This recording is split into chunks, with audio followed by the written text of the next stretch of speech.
Hi అండి. కొరమేను ముక్కలతోటి gravy ఉండేలాగా fry చేస్తున్నానండి. అది ఎలా చేయాలో మీకు చూపిస్తానండి.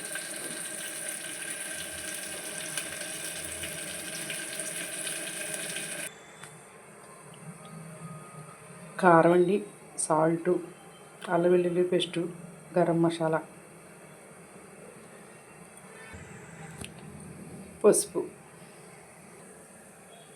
ఇవన్నీ కూడా ముక్కలకి పట్టించాలండి.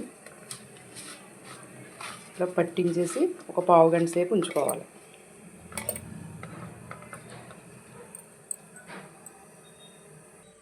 ఇలా మసాలా అంతా పట్టించేసి ఒక పావు గంట సేపు ఉంచాలండి.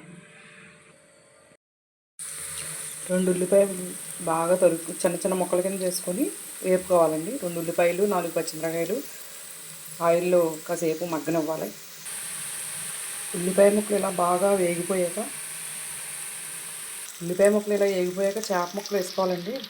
చేప ముక్కలు వేసుకొని సన్న మంట మీద వేగించుకోవాలి. వీటిని ఫ్రై చేసుకోవాలి. ఇలా చేసుకుంటే అన్నంలో కలుపుకుంటానికి బాగుంటుంది, మీకు ఊరికి కింద ఉంటుంది.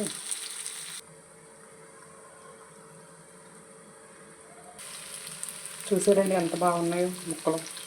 కొరమేను ఫ్రై గ్రేవీతోటి ఇలా అయితే అన్నంలో అది కలుపుకుంటే బాగుంటుందండి.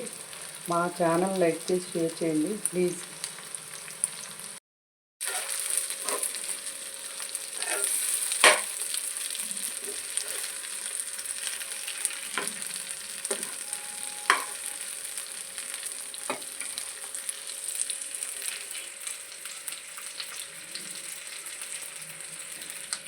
అయిపోయిందండి ఫ్రై. కొరమేను చేప ముక్కలు ఫ్రై.